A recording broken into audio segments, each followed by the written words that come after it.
Como eu disse, essa é a última mensagem da série Família, Temor e Alegria.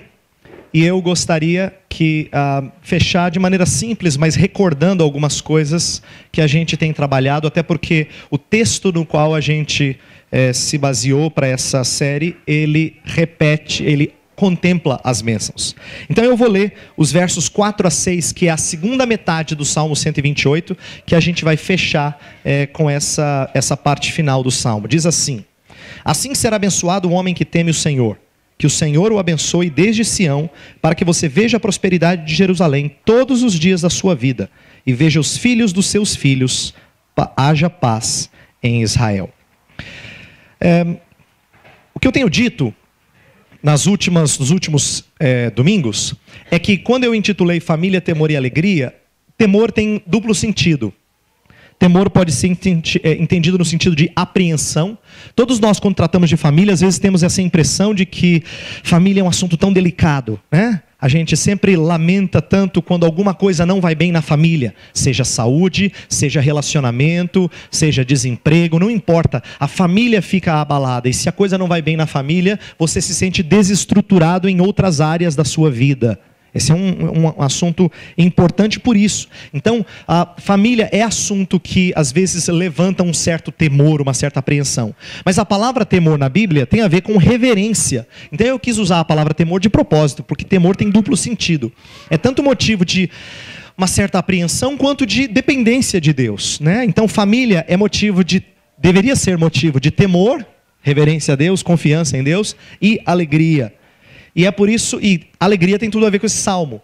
Ele começa: bem-aventurado, feliz o homem que teme o Senhor. E ele termina, inclusive o verso 4, que começa o texto de hoje, fala dessa alegria. Ele fala: assim será abençoado o homem que teme o Senhor. Isto é, desse jeito que eu acabei de descrever. Então ele fala com muita alegria e coloca até exclamação, como quem diz, muito empolgado com essa alegria. Eu gostaria que a gente olhasse hoje para a família, não só em tom alegre, mas dizendo que ela tem que ser motivo da nossa alegria. Então eu quero começar com o verso 4, destacando que família deveria despertar o nosso louvor. Lembra que eu falei que a gente olha para as coisas e deveria ser despertado a louvar a Deus? Pois família deveria ser uma coisa que despertasse o nosso louvor a Deus frequentemente. O verso 4 é o final de uma ideia desenvolvida, né? Ele fala: feliz é o homem que teme ao Senhor e anda nos seus caminhos. Ele come do trabalho das suas mãos, a sua esposa é como uma videira frutífera, os seus filhos são como rebentos da oliveira. É assim que ele vai ser abençoado. Quer dizer, ele dá uma resumida como quem se encanta, se espanta com a descrição da sua própria família, da família que ama o Senhor. Então, no verso 4, quando ele fala assim será abençoado, é como se ele estivesse dizendo para você: dá uma olhada, olha para essa cena. Não é bênção? É assim que ele está tratando. Não é uma bênção? Não é uma alegria a nossa família? Não é motivo de grande gratidão a Deus? Agora, ele enumerou as razões antes. E eu quero recordar os 4 sermões anteriores, apenas para pincelar as razões que devem nos despertar a alegria e gratidão a Deus pela família. Não é só por ter uma família, mas pela família ter características como essa descrita no Salmo. Primeira coisa, nós falamos no primeiro sermão dessa série sobre fé e família. Sobre família pautada pela fé. Fé não sendo uma parte do seu viver, mas sendo o que molda todo o seu viver. Quer dizer, você olhar para a família e ver que ela é pautada pela sua fé cristã é motivo de grande alegria. Principalmente quando isso parte do líder. Bem-aventurado o homem que teme ao Senhor e anda nos seus caminhos. Bem-aventurado quando o chefe da casa, ele conduz o resto nesse temor do Senhor. Esse é um motivo para as pessoas da família se alegrarem. Segundo sermão, nós falamos sobre fé e trabalho. Quando você olha para o trabalho como fonte do seu sustento, nada mais. Falei isso por quê? Porque às vezes nosso anseio, não por dinheiro, olha como o pecado é enganoso. Não é o dinheiro que a gente quer, você diz assim: eu não ligo para dinheiro. Mas olha como a gente gosta das coisas que o dinheiro nos proporciona. A gente é encantado pelas coisas que o dinheiro nos proporciona. E a gente é às vezes até levado a almejar ter mais para a gente poder ter as coisas que o dinheiro nos proporciona. E o cuidado com isso, por quê? Porque a alegria está em: do trabalho de tuas mãos comerás. E como consequência disso, feliz serás e tudo te irá bem. É isso que diz o texto da Bíblia. Então, o trabalho tem que ser motivo da nossa alegria, não da nossa preocupação ou da nossa ansiedade. Muitas vezes, trabalho é motivo de ansiedade no nosso lar. Terceira coisa que eu falei, terceiro sermão, foi sobre a videira frutífera. A esposa sendo comparada a uma árvore que produz muitos frutos. Só que onde que essa árvore está plantada? Ela está plantada no lar. Porque fala, a esposa será como videira frutífera no interior da sua casa. Quer dizer, todo o seu esforço, toda a sua dedicação, tudo aquilo que ela planeja para si é focado no lar. E por que eu disse isso naquele sermão? Porque às vezes nós temos sido desviados e as mulheres nossas, cristãs, pessoas que amam a Deus, têm sido desviadas a pensar que a satisfação está em sair. A realização está em sair. Veja, não há nada de errado com o sair, com o trabalhar fora do lar. Inclusive, eu li Provérbios 31, que falava da mulher bem-aventurada e virtuosa. E ela tem muitas virtudes, inclusive ela negocia, ela administra, ela compra coisa, ela tem empregados, ela faz uma série de coisas. Mas a bênção maior dela é o investimento que ela traz para o lar. Videira frutífera no lar. E frutífera aqui não é só ter filhos, é dar frutos de uma fé em Deus. E por último, no domingo passado eu falei sobre os frutos da oliveira. Os filhos são comparados aos frutos da oliveira. Isto é os resultados da oliveira. Mas naqueles moldes que eu expliquei na semana passada, a oliveira produz pequenas oliveirazinhas independentes. Então isso significa que filhos não são só uma extensão da gente, eles são indivíduos separados da gente, que têm gostos planos e caminhos diferentes dos seus pais. E nosso objetivo é educá-los para que sejam boas oliveiras adultas. Não oliveiras iguaizinhas a gente necessariamente. Mas que a bênção está em ter coesão na família. Fala assim, que os filhos são como os brotos da oliveira ao redor da mesa. A figura é de coesão, é de pais que têm os filhos próximos de nós. Quer dizer, o salmista olha para tudo isso e fala assim, não é uma bênção? Veja como é abençoado o homem que teme ao Senhor. Não é uma bênção que ele tem tudo isso? Ele descreveu as várias características da família e ele olha e fala, que maravilha. Tudo isso é motivo de louvor a Deus. Aqui um ensinamento interessante, de que as bênçãos do dia a dia não estão separadas da nossa vida com Deus.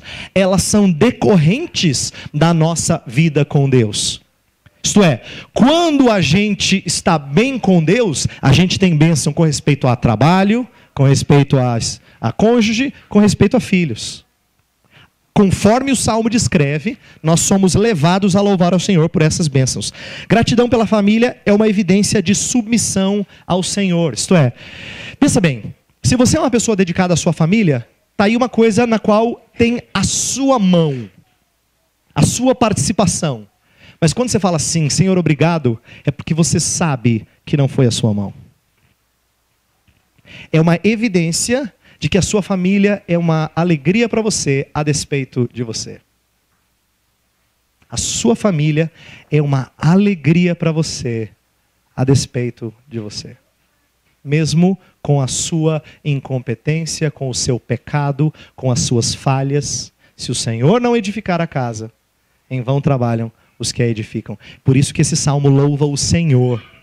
Por isso que esse salmo exalta o Senhor quando olha para a família. A segunda coisa que o salmo faz, é o segundo ponto que eu gostaria de trazer, está nos versos 5 e 6. Que é mostrar a posteridade como sinal da bênção de Deus. Versos 5 e 6. Que o Senhor o abençoe desde Sião, para que você veja a prosperidade de Jerusalém todos os dias da sua vida, e veja os filhos dos seus filhos, haja paz em Israel. Primeira coisa que o texto diz aqui dentro desses dois versos, é que ver a posteridade é um privilégio. Para vós aqui presentes, ver os filhos dos filhos é uma coisa muito gostosa. Diz o texto de Provérbios 17 que coroa dos velhos são os filhos dos filhos. Olha só.